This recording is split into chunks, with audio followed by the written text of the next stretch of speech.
आप सभी को जय मसीह की। प्रभु यीशु मसीह के नाम से मैं आप सभी का स्वागत करता हूं आज के वचन के लिए। परमेश्वर के प्रिय लोगों, एक छोटा सा सवाल है आज मेरे पास आप सभी के लिए। क्या आप परमेश्वर को अहमियत देते हैं? अगर आप परमेश्वर को अहमियत देते हैं तो किस प्रकार देते हैं? क्योंकि मैंने बहुत से लोगों के जीवन में ये देखा है, वो उस प्रकार से नहीं देते हैं जो परमेश्वर के वचन में लिखा हुआ है। अगर आप पुराने नियम को पढ़ेंगे, वैसे देखा जाए ये नया नियम है, नया नियम की किताबों को हमें पढ़ना चाहिए ज़्यादा। अगर एक और सवाल मैं आप सभी को पूछूं, क्या हमारा परमेश्वर बदलने वाला परमेश्वर है? तो आप कहेंगे नहीं, वो कभी नहीं बदलता, वो युगान युग एक सा रहने वाला परमेश्वर है। तो पुराना नियम क्यों नहीं पढ़ना चाहिए? पुराना नियम भी उतना ही ज़रूरी है, नया नियम भी उतना ही ज़रूरी है। परमेश्वर अलग अलग तरीके से काम कर रहे हैं। पुराने नियम में यहोवा बनकर परमेश्वर ने काम किया, नया नियम में यीशु होते वक्त यीशु के ज़रिए काम किया, अब वो पवित्र आत्मा के ज़रिए हमारे जीवन में काम कर रहा है। तो परमेश्वर कभी नहीं बदलता, उसके वचन कभी नहीं बदलते। हमें समझना पड़ेगा कि परमेश्वर को अहमियत कैसे देना है।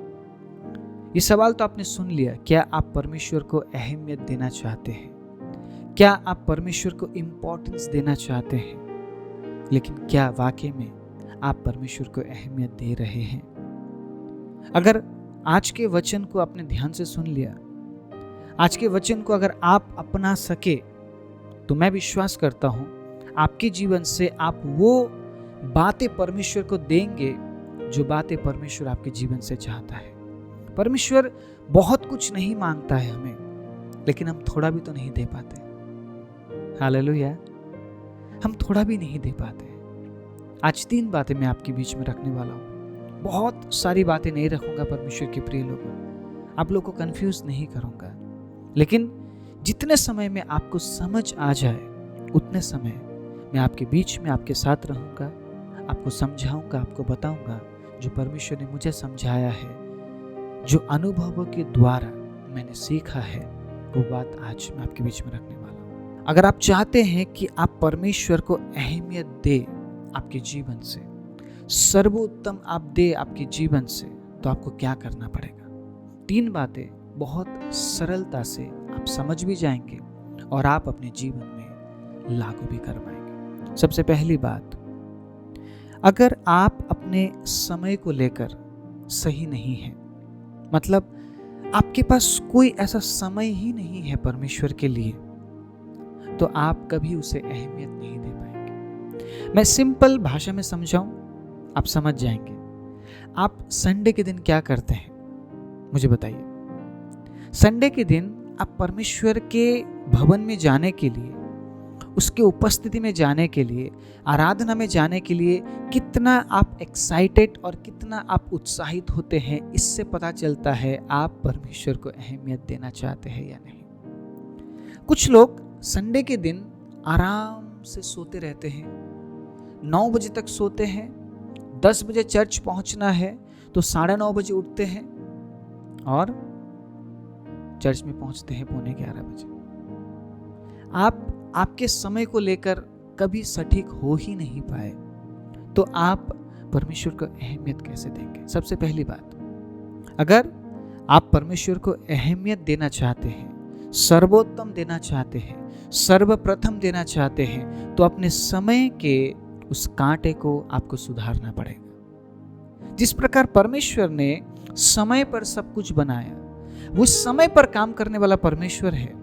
वो कभी रात का काम सुबह और सुबह के काम को रात में नहीं करता है, वो समय पर ही काम करता है। जब आप उत्पत्ति की किताब को पढ़ेंगे 1 अध्याय 1 से लेकर, तो परमेश्वर ने दिन में काम किया, रात में उसने विश्राम किया। तो परमेश्वर को विश्राम करने की जरूरत तो है नहीं, उसके लिए दिन और रात बराबर है, लेकिन उसने हमें ये सिखाया है कि तुम दिन का काम दिन में करो और जो रात का काम है वो रात को। रात क्यों दिया तुम्हें? ताकि तुम विश्राम कर सको। लेकिन कई बार हम दिन में काम नहीं करते हैं और रात को काम करते हैं। मतलब हम जिस तरीके से बनाए गए हैं उस तरीके से अगर हम नहीं चलते हैं तो हमारे जीवन में फर्क पड़ेगा उससे। हाँ, मुझे बताने की जरूरत नहीं क्या फर्क पड़ेगा, लेकिन फर्क पड़ेगा आपके दिनचर्या में, आपके जीवन में, आपकी उम्र में, हर क्षेत्र में, क्योंकि परमेश्वर ने जैसे बनाया है वैसे ही हमें चलने की जरूरत है। हम उसके नियमों को, हम उसके बनाए गए समय को नहीं बदल सकते हैं। हम इंसान हैं और वो परमेश्वर है। लेकिन आज मैं बात करना चाह रहा हूं, अगर आप परमेश्वर को अहमियत देना चाहते हैं, आप परमेश्वर को बोलते हैं कि प्रभु आप मेरे लिए सर्वप्रथम है, ये बोलने से नहीं होगा। आप संडे को अपने आप को कैसे तैयार करते हैं? क्योंकि कुछ लोग सिर्फ संडे को चर्च जाते हैं, सिर्फ संडे को, एक ही दिन, पूरे हफ्ते में एक ही दिन वो किसी प्रेयर मीटिंग में नहीं जाते हैं, वो किसी फास्टिंग प्रेयर में नहीं जाते हैं, किसी भी बाइबल स्टडी में वो नहीं जाते हैं। तो संडे सिर्फ एक दिन वो चर्च में जाते हैं और वो भी समय पर नहीं जाते। मैंने बहुत से लोगों को देखा है, आराधना खत्म होने के बाद वचन सुनने के लिए पहुंचते हैं। उनके दिमाग में क्या बैठा है कि मुझे बस वचन सुनना है, परमेश्वर के आज्ञाओं के बारे में मुझे जानना है और मुझे हालेलुया होसाना करना है वचन सुनाते टाइम, बस वही मेरा काम है। इसीलिए वो संडे के दिन इतना रिलैक्स रहते हैं। संडे के दिन विश्राम दिन करके बोला गया है तो वो विश्राम ही करते रहते हैं। अरे विश्राम दिन इसलिए बोला गया है ताकि आप और कुछ काम ना करते हुए परमेश्वर की उपस्थिति में समय बिताए। इसको विश्राम कहा है परमेश्वर ने। आप देर तक सोते रहेंगे, आपके अंदर एक्साइटमेंट नहीं है, आप उत्साहित नहीं है परमेश्वर के वचन से सुनने के लिए, आप उत्साहित नहीं है आराधना करने के लिए, आप उत्साहित नहीं है ऑफरिंग देने के लिए, आप उत्साहित नहीं है प्रार्थना करने के लिए, तो फिर आप विश्राम दिन में क्या कर रहे हैं आप? क्योंकि विश्राम दिन उसने इसीलिए बनाया है ताकि आप परमेश्वर की आराधना करें। उस दिन आप हर काम से आजाद होकर, छुटकारा पाकर आप परमेश्वर को समय देते हैं। इसलिए परमेश्वर ने कहा कि मैं विश्राम दिन में चाहता हूं कि तुम मेरी आराधना करो। लेकिन आपके दिमाग में अगर बहुत सारी बातें घूम रही है चर्च के अंदर, आप विश्राम में नहीं है। आप समझ रहे मेरी बात? आप क्या अहमियत देंगे उस परमेश्वर को? आप समय में ही नहीं पहुंचते हैं। आप कुछ लोग मैंने देखा है 11:15, 10 बजे का चर्च है, 11:15 पहुंच रहे हैं। कुछ लोग 11:15 पहुंचते हैं, कुछ लोग 11:30 पहुंचते हैं, और बहुत से ऐसे लोग भी हैं चर्च खत्म होने से 5 मिनट पहले पहुंचते हैं। आप क्या बोल रहे हैं और आप क्या प्राप्त करेंगे आप जानते हैं परमेश्वर के प्रिय लोग। आज मैं आपको उत्साहित करने आया हूं। ये वचन मैं इसीलिए आप तक पहुंचा रहा हूं ताकि आप अपने समय के कांटे को सुधार सके। B punctual. आप ऐसा बनिए कि आप जो भी करते हैं समय पर करें। आप ऐसा करके देखिए, परमेश्वर भी आपके जीवन में समय पर काम करेगा। अगर आपने हर चीज को बेसमय बना दिया है, आपके जीवन का कोई समय ही नहीं है, कोई सही टाइम ही नहीं है, कोई राइट टाइम ही नहीं है, आप कभी भी कुछ भी कर रहे हैं, तो क्या आप परमेश्वर की अहमियत दे रहे हैं? आपके दिमाग में आपने क्या रखा है? अरे जाना ही तो है, बैठना ही तो है, सुनना ही तो है। अरे आप कहां जा रहे हैं? आप क्यों जा रहे हैं? आप किसके लिए जा रहे हैं? आपको पता ही नहीं है। आप क्या बोल रहे हैं? बस जाना ही तो है, सुनना ही तो है। आप कुछ प्राप्त नहीं कर पाएंगे, कुछ भी प्राप्त नहीं कर पाएंगे। अगर आप पंक्चुअल नहीं है, अगर आपने अपने समय को नहीं सुधारा, आप कुछ भी प्राप्त नहीं कर पाएंगे। लेकिन अगर इस वचन के अनुसार आप अपने जीवन को एक सही समय पर लाते हैं, परमेश्वर को अहमियत देने के लिए आपके समय का अगर आप उपयोग करते हैं, मैं विश्वास करता हूं परमेश्वर के प्रिय लोगों, आप अद्भुत और बड़े बड़े परमेश्वर के कामों को आपके जीवन में देखेंगे। मैं एक वचन पढ़ाना चाहता हूँ। इफिसियों का किताब 5 अध्याय उसके 15वीं आयत में कुछ इस प्रकार लिखा है, इसीलिए ध्यान से देखो कि कैसी चाल चलते हो, निर्बुद्धियों के समान नहीं पर बुद्धिमान के समान चाल चलो।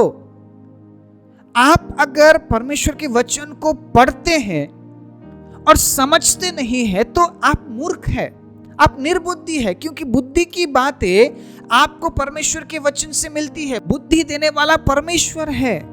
तो अगर वचन सुनने के बाद भी, पढ़ने के बाद भी अगर आप ये ना समझ पाए कि मुझे मेरे परमेश्वर को मेरा कीमती समय देना है, सही समय पर मुझे उसकी उपस्थिति में जाने की जरूरत है, सही समय पर मुझे उसे पुकारने की जरूरत है, सही समय पर मुझे आराधना में पहुंचने की जरूरत है, जब आप ये समझ जाएंगे ना कि आपका समय कितना इंपॉर्टेंट है, आप कभी लेट नहीं पहुंचेंगे। उसी जगह में अगर मैं आपसे पूछूं, अगर आप सरकारी जॉब में हैं, सरकारी काम आपका है, पंचिंग मशीन अगर आपके ऑफिस में लगाया गया है, क्या आप लेट पहुंचेंगे? मुझे बताइए, आप क्या आप लेट पहुंचेंगे? आप 5 मिनट पहले पहुंचेंगे ताकि आपका पैसा कट ना हो। आप समझ रहे हैं ना? बहुत से लोग, जो लोग लेट पहुंचते हैं, जितना समय उन्होंने लेट पंच किया है उतना समय का उनका पैसा कट जाता है और सैलरी कम मिलती है। आप उस संसारिक धन के लिए अपने आप को इतना आप समर्पित कर देते हैं, आप समय पर काम पर जाते हैं, लेकिन कलीसिया में जाना आपके लिए इतना इंपॉर्टेंट नहीं है, परमेश्वर आपके लिए इतना इंपॉर्टेंट नहीं है, है ना? उसी कलीसिया में जाकर आपने प्रार्थना करके उस काम को पाया है, अब वो काम आपके लिए इंपॉर्टेंट हो गया है, कलीसिया नहीं। परमेश्वर के अजीजों, जो काम आज आपके पास है, कल के दिन वो काम छूट सकता है। फिर शायद आपको परमेश्वर की उपस्थिति में आकर प्रार्थना करना पड़ सकता है। तब आप उस परमेश्वर से क्या बोलेंगे? आप फिर से कहेंगे, प्रभु आप मुझे जॉब दे दीजिए, मैं समय पर आऊँगा या मैं समय पर आऊँगी। कभी भी हमें परमेश्वर को हल्के में नहीं लेना है, परमेश्वर को हमें इस्तेमाल का पात्र नहीं बनाना चाहिए। उसे अहमियत दीजिए क्योंकि वो योग्य है, उसे इंपॉर्टेंस दीजिए क्योंकि वो योग्य परमेश्वर है। इसीलिए नहीं कि आपके पास आज क्या है और क्या नहीं, इसीलिए क्योंकि वो परमेश्वर है, इसीलिए हमें इंपॉर्टेंस देने की जरूरत है। अगर मैं कलीसिया में 10 मिनट पहले पहुंच जाऊंगा या 10 मिनट पहले पहुंच जाऊंगी तो मेरा नुकसान नहीं होगा, मैं बैठकर प्रार्थना कर सकता या कर सकती हूँ। आपको ये सोचना पड़ेगा। अगर मैं लेट पहुंचती हूं तो मेरे प्रभु को मैं महिमा नहीं दे पाऊंगा या नहीं दे पाऊंगी, ये भी आपको आपके विचार में रखना पड़ेगा। आप समझ रहे मेरी बात? आप किस प्रकार उसे अहमियत दे रहे हैं? आपके लिए परमेश्वर का भवन क्या है? आपके लिए परमेश्वर की उपस्थिति क्या है? आपके लिए परमेश्वर का वचन क्या है? कितना आप उसके प्रति उत्साहित रहते हैं, कितना आप उसके प्रति भूखे और प्यासे हैं, जितना उस पंचिंग मशीन के लिए आप जल्दबाजी करते हैं जो आपके ऑफिस में लगा हुआ है, क्या उतना ही जल्दबाजी आपके अंदर आपकी कलीसिया में जाने के लिए है? देखिए, अगर नहीं है इसका मतलब कुछ गड़बड़ है। परमेश्वर का अजीजों, एक दिन जब यीशु मसीह आएगा, अगर उस दिन भी हम लेट हो गए तो क्या होगा? आराधना में उपस्थित ना होना, आराधना के समय को अहमियत ना देना, आप कितनी बड़ी आशीष खो रहे हैं आपको पता है? उसी समय परमेश्वर चंगा करता है, उसी समय परमेश्वर की उपस्थिति होती है।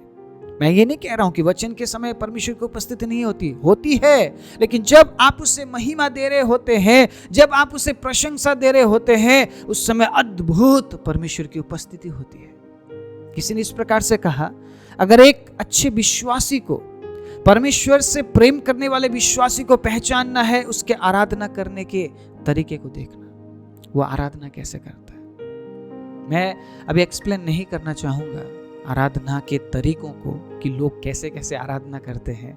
आप खुद देख लेना आपके आसपास जब लोग आराधना करेंगे। मैं ये नहीं कह रहा हूँ कि आप बस आँख खोलकर देखते रहना कौन कैसे आराधना कर रहे। कई बार हमें दिख जाता है कि लोग आराधना के समय को इग्नोर करते हैं, आराधना के समय को क्या करते हो, कोई मतलब नहीं है, घूम रहे होते, आंखें खोल के इधर उधर देख रहे होते। आप प्रभु को जब कुछ दे नहीं रहे हैं, उससे आपको कुछ मिलने भी नहीं वाला है। पूरे हफ्ते वो आपको सुरक्षा देता है, पूरे हफ्ते वो आपको शैतान के चालों से बचाता है, पूरे हफ्ते वो आपको बीमारियों से बचाता है, आपके आने जाने से लेकर हर क्षेत्र में वो आपको सुरक्षा देता है, आपको आशीष देता है, आपके हर जरूरतों को पूरा करता है। और संडे के दिन आप आराधना में नहीं मिलते हैं उसे। जब देने की बात आती है आप नहीं मिलते, है ना? जब लेने की बात आती है तो आप हमेशा प्रभु के सामने होते हैं, लेकिन जब देने की बात आती है हम नहीं दे पाते। परमेश्वर के प्रिय लोगों, इस प्रकार से आप उसे अहमियत नहीं दे पाएंगे। इसीलिए अपने समय को आप सुधारिए।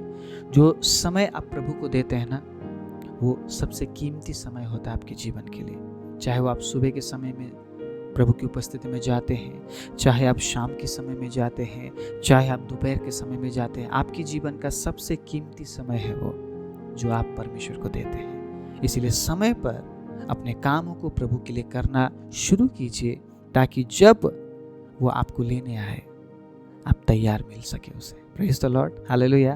तब आप गायब ना हो उस जगह से। आप समझ रहे मेरी बात?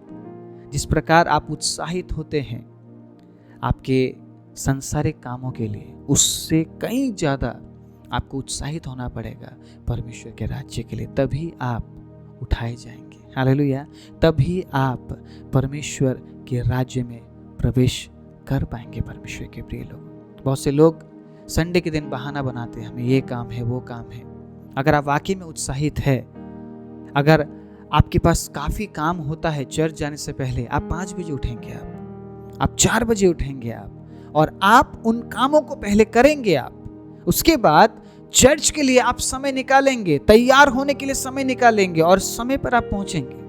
मेरी बात समझ रहे हैं आप? जब आप आत्मिक रूप से बोते हैं ना, आत्मिक जीवन के लिए बोते हैं, कटनी काटेंगे। इस आत्मिक जीवन के लिए जो भी आपने बोया है आप कटनी काटेंगे परमेश्वर के प्रिय लोगों, क्योंकि जो आप दे रहे हैं आपको वापस मिलेगा, और जो आपको वापस मिलेगा ना वो अद्भुत होगा। हालेलुया। इसलिए अगर आप चाहते हैं कि आप परमेश्वर को सर्वोत्तम दे, इम्पोर्टेंस दे, अहमियत दे, सर्वप्रथम दे, तो अपने समय को आपको सुधारना पड़ेगा। तब जाके आप परमेश्वर को अहमियत दे पाएंगे।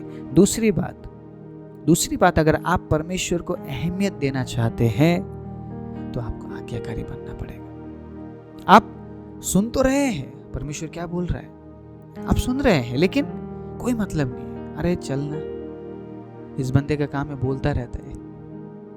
मैं हर दिन आप लोग के लिए वचन लेकर आ रहा हूं। अगर आप वाकई में परमेश्वर को अहमियत देते हैं तो इन वचनों को सिर्फ आप सुनेंगे नहीं, बल्कि आप लागू करेंगे। आप समझ रहे हैं? हर दिन जिस प्रकार आप खाना खाते, आप 3 टाइम खाना खाते, राइट?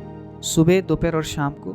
अगर सोचिए एक वक्त का खाना आप छोड़ दें, रात का खाना या सुबह का खाना या दोपहर का खाना, तो आप कमजोर हो जाएंगे, है ना? मैं सही बोल रहा हूँ? आप वीक हो जाएंगे, आपका जो बल है वो घटने लगेगा। उसी प्रकार अगर आप वचन सुनना छोड़ देते हैं तो आप आत्मिक जीवन से आप कमजोर हो जाते हैं। इसलिए जो आज्ञाकारी है वो वचन को सुनते नहीं बल्कि ग्रहण करते हैं और उसको इस्तेमाल करते हैं, अपने जीवन में लागू करते हैं।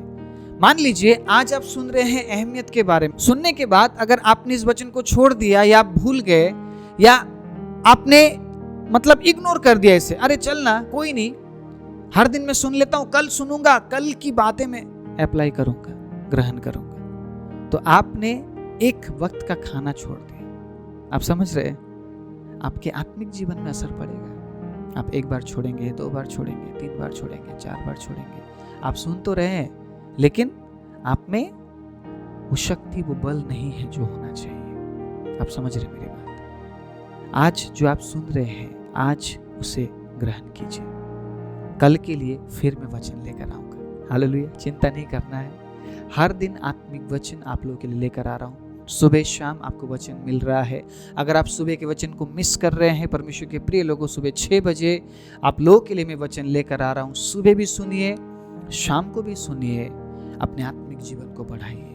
जितना ज्यादा आप वचन सुनेंगे उतना ही ज्यादा आप आज्ञाकारी बनेंगे, आप ओबीडिएंट बनेंगे, और जब आप आज्ञाकारी बनते हैं आप परमेश्वर के प्रिय बन जाते हैं। Praise the Lord. बलिदान देने से बढ़कर है आज्ञा मानना।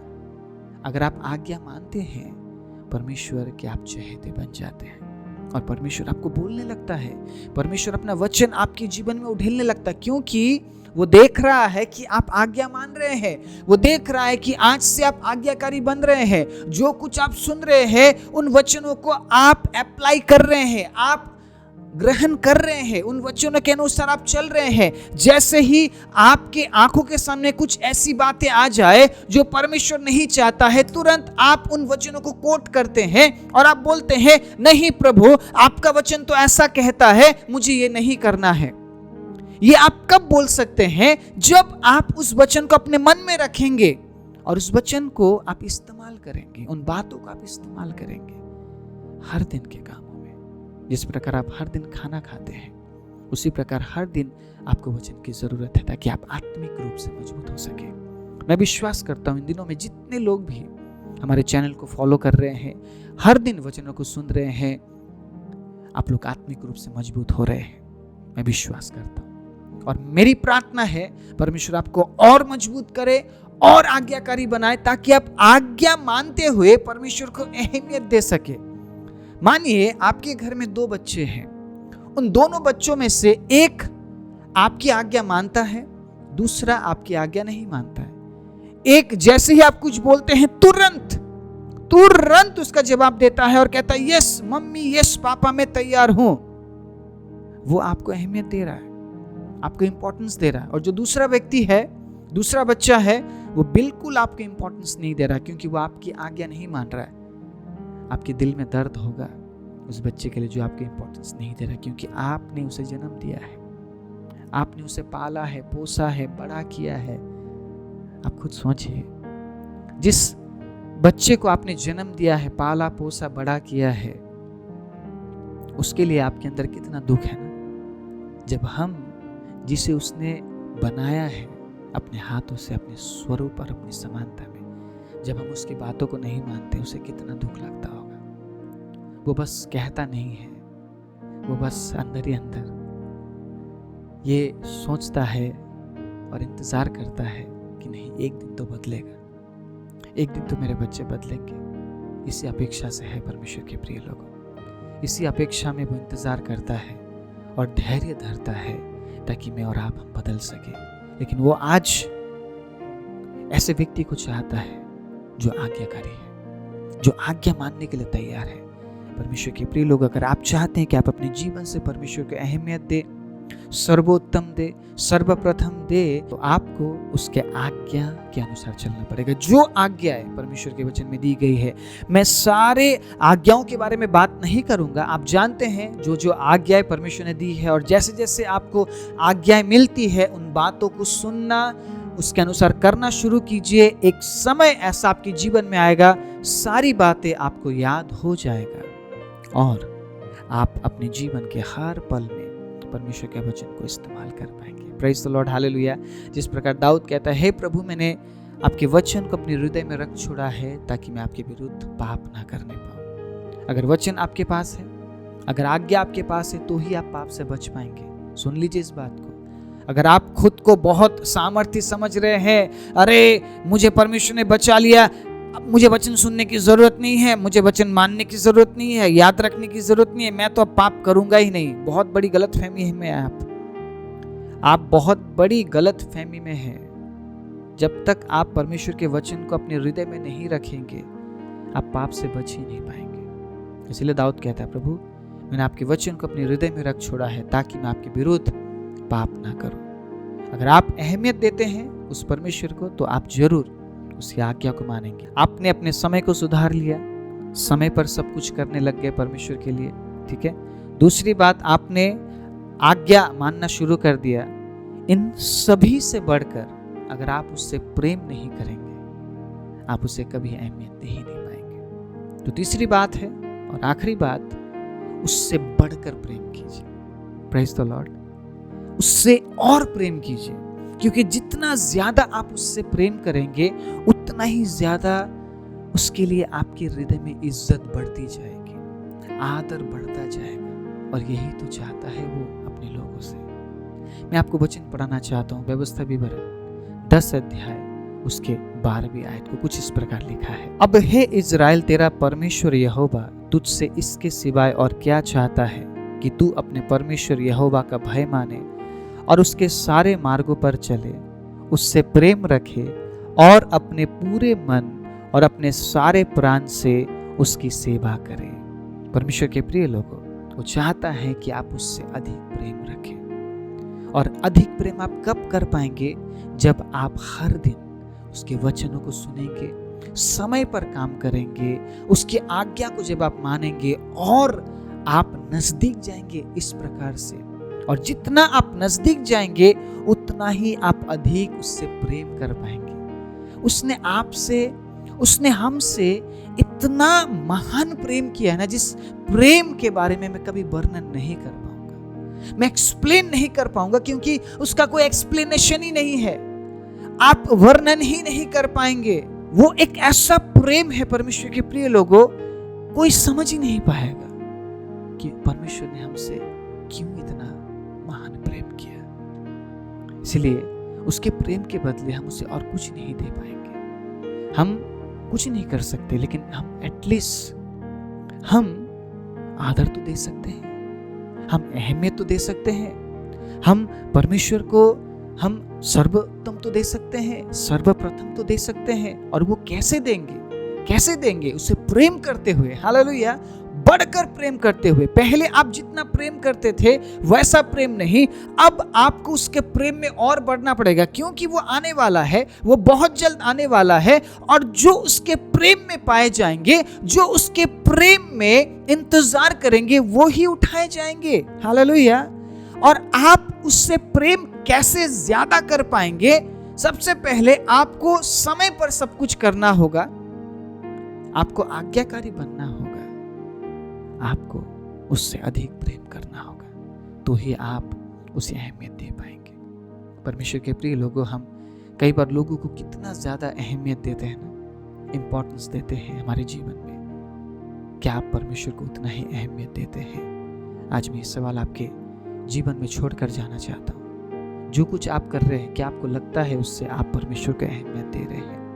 अगर आपको किसी भी क्षेत्र में ऐसा लगता है आपके जीवन से परमेश्वर के इंपॉर्टेंस नहीं मिल रहा है, इन 3 बातों को अपने जीवन में अप्लाई कीजिए। इन 3 बातों के अनुसार आप काम कीजिए। परमेश्वर के प्रिय लोगों, आप आपके जीवन में जरूर महसूस करेंगे कि आप परमेश्वर को अहमियत दे रहे हैं, आपके जीवन से परमेश्वर को आदर और महिमा मिल रही है।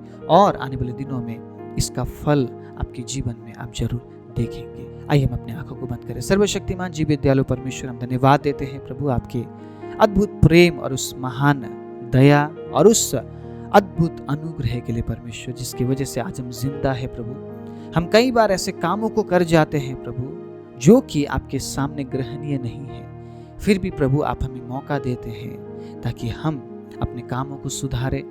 प्रभु, जो वचन आज तमाम भाई और बहनों ने सुना है, उनके जीवन में प्रभु आप एक नया काम कीजिए, ताकि वो अपने जीवन से आपको सर्वोत्तम, सर्वप्रथम और वो अहमियत दे सके जो वाकई में आप चाहते हैं हमारे जीवनों से। परमेश्वर धन्यवाद देते हैं प्रभु, सारी महिमा, आदर, इज्जत, जलाल आपको देते हुए प्रार्थना प्रभु यीशु के नाम से मांगते हैं, आमीन।